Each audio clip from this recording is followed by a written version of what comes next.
مساء الخير عليكم وحلقة جديدة من شارك تانك.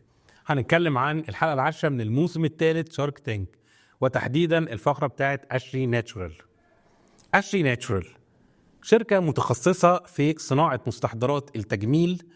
الحلم بتاعهم بدأ في اليابان وتنفذ في مصر. شركة قدرت خلال ال5 سنين اللي اشتغلت فيهم توصل من مبيعات 30,000 جنيه ل 36 مليون جنيه في السنة. صقر كان جاي متقدم الفريق بتاع العرض وطالب 15 مليون جنيه مقابل 10% من الشركة، يعني مقيمين شركتهم ب 150 مليون جنيه. الحلم بدأ في اليابان لما صقر شاف ان اليابانيين بيعملوا تقريبا كل حاجة من الشاي الأخضر ومن الرز، وقرر انه يعمل حاجة شبه كده في مصر. الجميل انه ما خدش الموضوع كابي وبيست وقال انا اخد برضو الشاي الاخضر واعمل بيه حاجات زي ما هما بيعملوها، لا، قرر انه يخلي الموضوع مصري اكتر ويكون جوه الكالتشر بتاعتنا. فقرر انه يعمل حاجة شبه ده ولكن باستخدام الكركديه المصري، وتبقى اول شركة لريادة الاعمال الاجتماعية وبتستخدم الكركديه المصري اللي هو بيقول انه من اقوى مضادات الاكسدة للبشرة.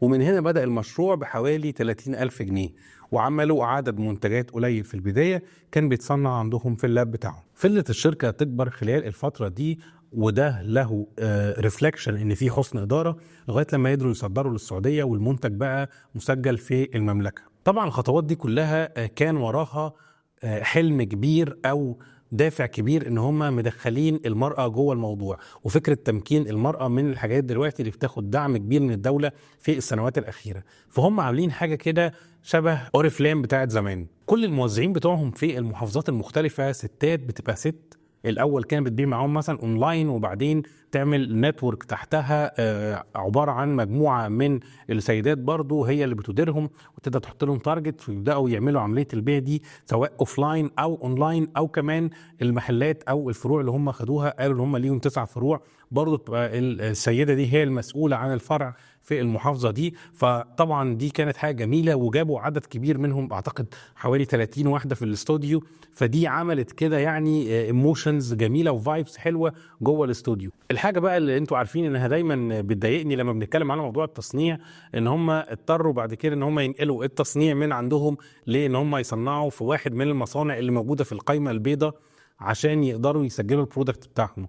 انتوا عارفين الحته دي، يعني انا ما بحبش يبقى التصنيع لدى الغير، بحب دايما الحاجات التصنيعيه تبقى تحت ايدي، ويمكن ده الراي اللي قاله برضو محمد فاروق في الحلقه دي وتوافق معايا في الحته دي.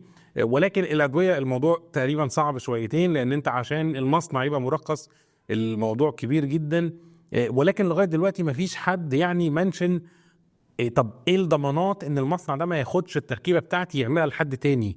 يعني الحته دي لسه بالنسبه لي جراي، فانا هدور عليها، ولو لقيت رد هقول لكم على التفاصيل بتاعته. احمد طارق بقى دايما بيبهرنا بمعلوماته التفصيليه اللي موجوده في مجالات كتيره جدا، يعني مشاريع في مجالات مختلفه تلاقيه بيتكلم وبيعلق على حاجات تكنيكال جوه البروجكت هو عارفها بالتفصيل. فبصراحه انا منبهر بيه، ويعني اتمنى لو اقدر اقابله او اتعرف عليه. يعني كان بيتكلم بقى على حاجة نوع معين من الكومبوننت لما بيتحط ما بيكتبلوش نسبة على العبوة، وبالتالي المصنع ممكن يلعب فيه. وده يسألهم ازاي تأكدوا ان هو حط النسب المظبوطة.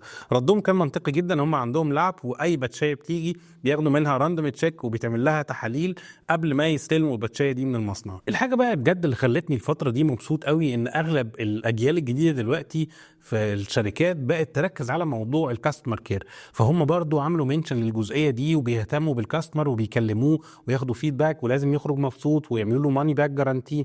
يعني ثقافة الكاستمر كير بدأت تنتشر في مصر، ودي حاجة حلوة لأنها قعدت سنين مش موجودة. يعني من النقط بقى اللي كان عندي عليها تحفظ شديد إن أثناء البيتشنج الأولاني والبرزنتيشن قالوا إن هم قدروا يوصلوا لمبيعات 50 مليون جنيه في السنة. لما بدأوا بقى يتسألوا عن بالتفصيل انتوا بتعملوا مبيعات ايه وارقامكم ايه، قال ان هم السنة دي متوقعين يقفلوا على 36 مليون جنيه في السنة. فرق الرقمين دول كبير جدا عن بعض. كمان قالوا كلمة هم بيتباهوا بيها، ولكن الناس اللي قاعدة قدامكم مش صغيرين وبيبصوا الارقام بشكل مختلف، دي ممكن تبهر الجمهور العام. قال ان انا بقالي 5 سنين مبيعاتي بتتضرب في 3 أو 3 أضعاف كل سنة عن التانية. الرقم ده مش مبهر اطلاقا بالنسبه لي، لان انتوا لو رجعتوا بالارقام هتلاقوا انه مثلا ممكن يكون بدا بنص مليون جنيه مبيعات، بقوا 1.5 مليون، والزياده دي زياده طبيعيه مش رقم كبير. 1.5 مليون بقى حوالي 4,300 او 4.5 مليون، برضو زياده مش ضخمه لان كان في تعويم في السنه دي. وفاكرين لما اتكلمت عن المبيعات بالفلوس ولا المبيعات بالوحدات، فالقيمه هنا ما تعتبرش ان انت ضربت مبيعاتك في 3 وبعدين اتحركت من 4 ل 12، ممكن برضو تكون كويسه، ولكن برضو كان في تعويم ضخم في السنه دي، بعدين طلع من 12 ل 36. يمكن هي دي القفزه اللي كويسه وتحسب لهم. ما ينفعش بقى اقول ان انا بقالي 5 سنين، لان الطبيعي في اول سنه واثنين وثلاثه نسب الزياده بتوعك بتبقى كبيره جدا لان اساسا ارقامك قليله. المشكله بقى انه كمان متوقع انه يكمل على نفس الوتيره دي السنه الجايه. انا اتمنى طبعا، ولكن ما اظنش انه هيطلع من 36 مليون ل 105 مليون في سنه. الزياده بعد كده بتبقى صعبه. يعني الشركات الضخمه على فكره والكبيره المرعبه اللي بتعمل منتجات بالملايين في الشهر او ملايين الوحدات في الشهر، الشركات دي ما بيبقاش التارجت بتاعها انها تزيد سنه عن سنه 20% ولا 30، لا لا، الارقام بتبقى اقل من كده بكتير.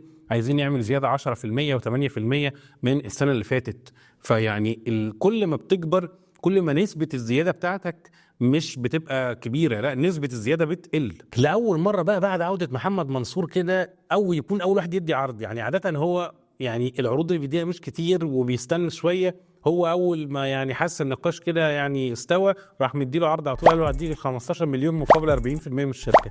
يعني انا بصراحه حسيت انه يعني ايه، حد قال له يعني ما ينفعش كده يا منصور، لا انت يعني ادخل بقى وشارك في الشغلانه شويه. ايمن عباس حاول ينافس شويه معاه، فقال خلاص انا هدي 15 مليون ولكن مقابل 35% من الشركه. المشكله ان العرضين دول واحد مقيم ب 37 مليون، واحد مقيم بحوالي 40 مليون، والتقييم اللي هم كانوا طالبينه 150 مليون. طبعا الفرق كبير جدا، ولكن برضو تقييم 150 مليون على مبيعات 36 مليون وبروفيت تقريبا حوالي 12 مليون، الارقام بعيده جدا. بس هم مقيمينه كده على اساس ان انا السنه الجايه هبيع ب 100 مليون، وهم مقتنعين بكده.